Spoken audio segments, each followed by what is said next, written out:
ನಮಸ್ಕಾರ ವೀಕ್ಷಕರೇ. ಹಿಂದಿನ ಭಾಗದಲ್ಲಿ ನೀವು ಸಾಕಷ್ಟು ಆಸನಗಳನ್ನು ನಾನು ತೋರಿಸ್ಕೊಟ್ಟೆ. ನೀವು ಅದನ್ನೆಲ್ಲ ಮಾಡಿದ್ದೀರಿ ಅಂತ ಅಂದ್ಕೊಂಡಿದ್ದೀನಿ, ಅವೆಲ್ಲ ಪ್ರಯತ್ನ ಪಟ್ಟಿದ್ದೀರಾ ಅಂತ ಅಂದ್ಕೊಂಡಿದ್ದೀನಿ.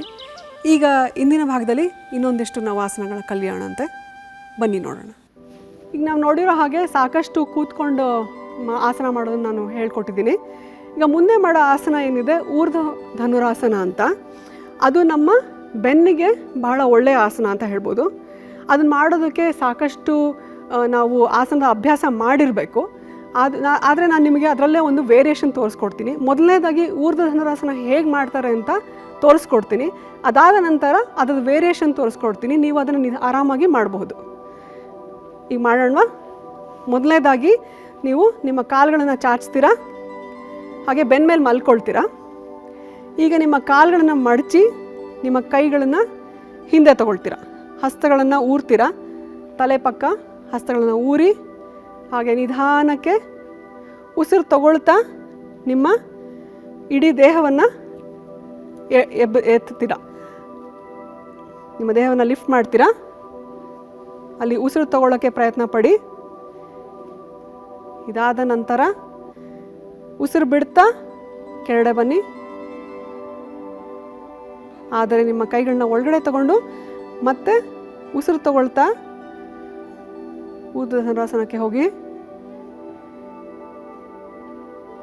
ಇದಕ್ಕೆ ಕಾರ್ಟ್ ವೀಲ್ ಪೋಸ್ ಅಂತಲೂ ಹೇಳ್ತಾರೆ. ಈಗ ಉಸಿರು ಬಿಡ್ತಾ ನಿಧಾನಕ್ಕೆ ಕೆಳಗಡೆ ಬನ್ನಿ.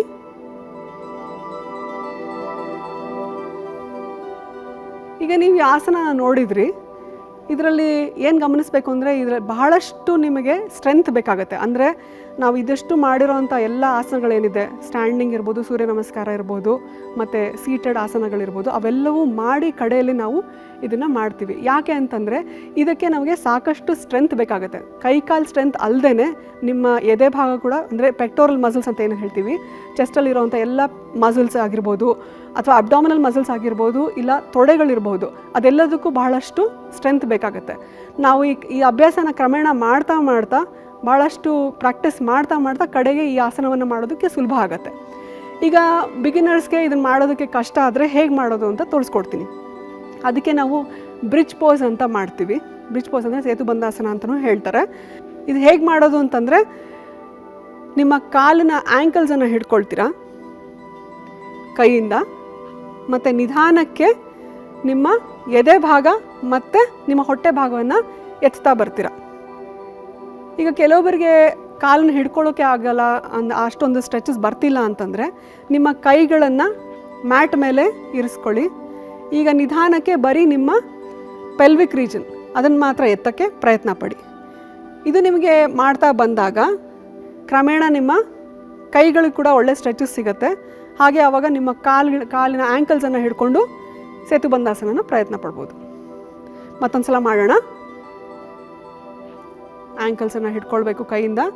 ಈಗ ನಿಧಾನಕ್ಕೆ ಉಸಿರು ತಗೊಳ್ತಾ ನಿಮ್ಮ ಪೆಲ್ವಿಕ್ ರೀಜನ್ ಮತ್ತು ಚೆಸ್ಟ್ ರೀಜನನ್ನು ಲಿಫ್ಟ್ ಮಾಡ್ತಾ ಬನ್ನಿ.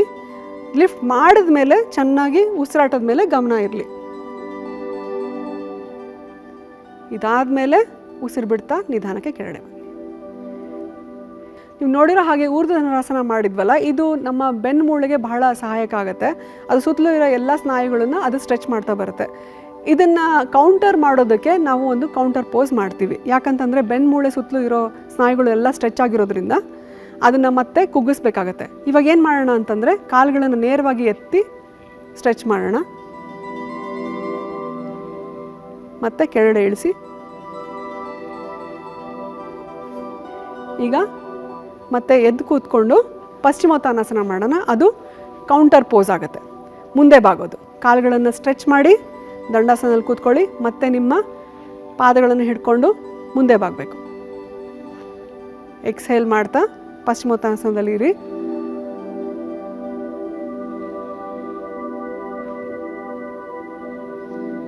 ಈಗ ನಿಧಾನಕ್ಕೆ ಇನ್ಹೇಲ್ ಮಾಡ್ತಾ ಮುಂದೆ ನೋಡಿ. ಎಕ್ಸ್ಹೇಲ್ ಮಾಡಿ ದಂಡಾಸನದಲ್ಲಿ ಕೂತ್ಕೊಳ್ಳಿ. ಮತ್ತು ನಮ್ಮ ವಿನ್ಯಾಸವನ್ನು ಮಾಡೋಣ. ಚತುರಂಗ ದಂಡಾಸನ, ಊರ್ಧ್ವಮುಖ ಮತ್ತು ಅಧೋಮುಖ ಶ್ವಾನಾಸನ.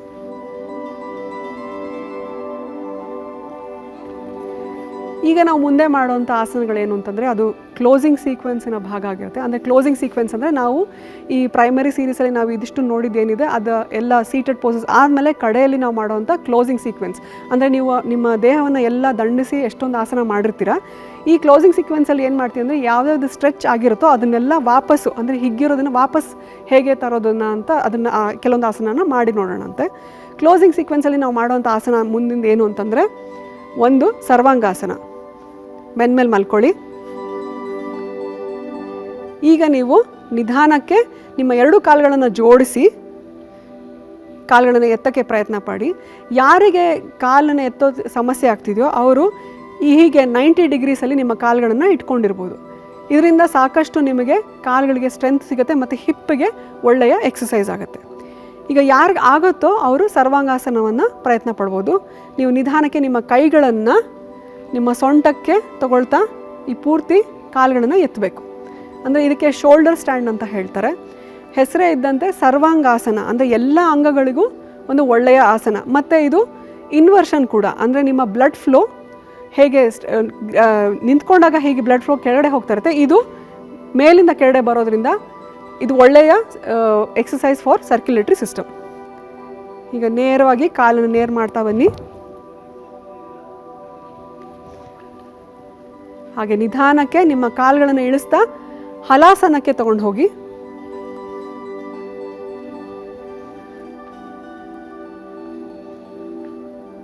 ಹಲಾಸನ ಅಂದರೆ ಫ್ಲೋ ಪೋಸ್ ಅಂತ ಹೇಳ್ತಾರೆ.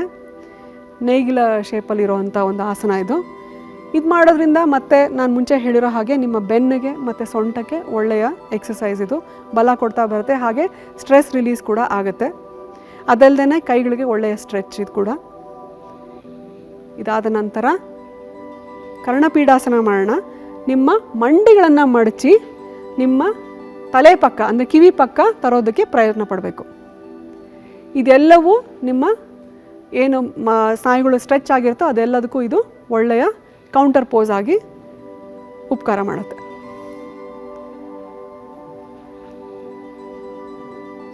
ಎಕ್ಸ್ಹೇಲ್, ಊರ್ಧ್ವಮುಖ ಶ್ವಾನಾಸನ, ಅಧೋಮುಖ ಶ್ವಾನಾಸನ, ಕ್ರಾಸ್ ಯರ್ ಲೆಗ್ಸ್, ದಂಡಾಸನಕ್ಕೆ ಬನ್ನಿ. ಮುಂದಿನ ಆಸನ ನಾವು ಮಾಡ್ತಾ ಇರೋದು ಮತ್ಸ್ಯಾಸನ ಅಂತ. ಈ ಮತ್ಸ್ಯಾಸನ ಹೆಸರೇ ಇದ್ದಂಗೆ ಅದು ಮೀನು ಥರ ಕಾಣುವಂಥ ಒಂದು ಆಸನ ಅದು. ಇದು ಮಾಡೋದ್ರಿಂದ ಏನಾಗುತ್ತೆ ಅಂತಂದರೆ ನಿಮ್ಮ ಇದು ಲಂಗ್ಸಿಗೆ ಬಹಳ ಒಳ್ಳೆಯ ಎಕ್ಸಸೈಸ್ ಅಂತ ಹೇಳ್ಬೋದು. ಅದು ಹೇಗೆ ಮಾಡೋ ವಿಧಾನ ಹೇಗೆ ಅಂತಂದರೆ, ಮೊದಲು ನೀವು ಪದ್ಮಾಸನ ತೊಗೊಳ್ಬೇಕಾಗತ್ತೆ. ಮಲ್ಕೊಂಡು ಪದ್ಮಾಸನ ತೊಗೊಳ್ಳಿ ಮೊದಲು. ಹಾಗೆ ನಿಧಾನಕ್ಕೆ ಮಲ್ಕೊಳ್ಳಿ ನೆಲದ ಮೇಲೆ.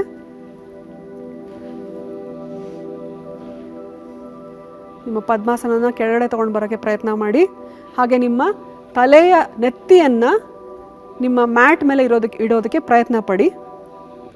ಹಾಗೆ ನಿಮ್ಮ ಕೈಗಳನ್ನು ಅಂಗುಷ್ಟಕ್ಕೆ ತೊಗೊಂಡು ಹೋಗಿ ಅಂಗುಷ್ಟವನ್ನು ಹಿಡ್ಕೊಳ್ಳೋಕ್ಕೆ ಪ್ರಯತ್ನ ಪಡಿ. ಈ ಆಸನದಲ್ಲಿ ಅಬ್ಡಾಮಿನಲ್ ಸ್ಟ್ರೆಚ್ ಮತ್ತು ಚೆಸ್ಟ್ ಕೂಡ ಸ್ಟ್ರೆಚ್ ಆಗ್ತಾ ಹೋಗುತ್ತೆ ಮತ್ತು ಲಂಗ್ ವೈಟಲ್ ಕೆಪಾಸಿಟಿ ತುಂಬ ಇಂಪ್ರೂವ್ ಆಗ್ತಾ ಹೋಗುತ್ತೆ. ಯಾರಿಗೆ ಇದು ಪದ್ಮಾಸನ ತೊಗೊಳಕ್ಕೆ ಆಗೋದಿಲ್ವೋ ಆವಾಗ ಏನು ಮಾಡ್ಬೋದು ಅಂತಂದರೆ, ನಿಮ್ಮ ಕಾಲುಗಳನ್ನು ನೇರವಾಗಿ ಚಾಚಬಹುದು. ಕಾಲುಗಳನ್ನು ಹಾಗೆ ನೇರವಾಗಿ ಚಾಚಿ, ಉತ್ಥಾನ ಪಾದಾಸನ ಅಂತಲೂ ಹೇಳ್ತಾರೆ ಇದಕ್ಕೆ. ತಲೆ ಮಾತ್ರ ನೆತ್ತಿ ಮೇಲೆ ಇರುತ್ತೆ ಮತ್ತು ನಿಮ್ಮ ಕಾಲುಗಳನ್ನು ಜೋಡಿಸಿ ನೇರವಾಗಿ ಇಟ್ಕೊಳ್ಳೋದು. ಎಕ್ಸ್ಹೇಲ್ ಮಾಡಿ ಕಾಲುಗಳನ್ನ ಇಳಿಸಿ. ಈಗ ನಿಧಾನಕ್ಕೆ ಎದ್ದು ಕೂತ್ಕೊಳ್ಳಿ.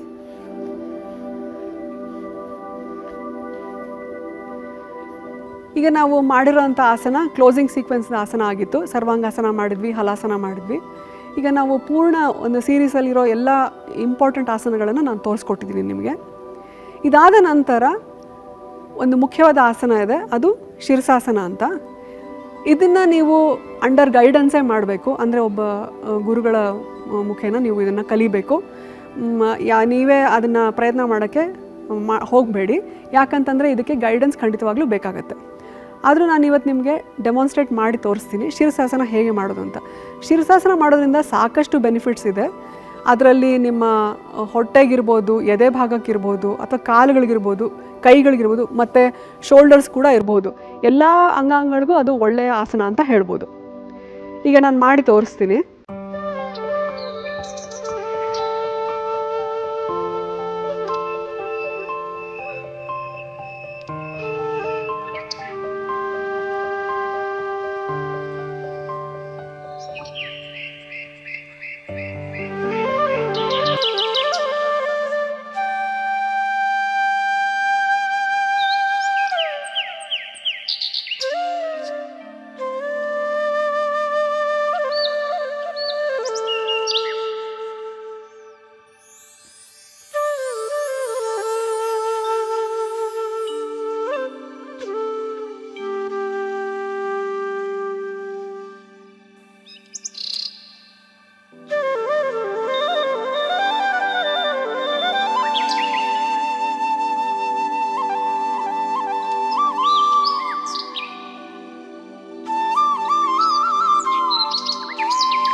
ನೋಡಿದ್ರಲ್ಲ ವೀಕ್ಷಕರೇ, ಇವತ್ತು ನಾವು ಸಾಕಷ್ಟು ಆಸನಗಳನ್ನು ಕಲ್ತ್ವಿ. ಇದನ್ನು ನೀವು ನಿಮ್ಮ ಮನೆಯಲ್ಲಿ ಖಂಡಿತವಾಗ್ಲೂ ಅಭ್ಯಾಸ ಮಾಡಬೇಕು. ಇದರಿಂದ ಸಾಕಷ್ಟು ನಿಮಗೆ ಉಪಯೋಗಗಳಿರುತ್ತೆ. ಹಾಗೆ ಮುಂದಿನ ಭಾಗದಲ್ಲಿ ನಾವು ಇನ್ನೊಂದಿಷ್ಟು ಆಸನಗಳನ್ನು ಕಲಿಯೋಣ ಅಂತೆ. ಧನ್ಯವಾದಗಳು.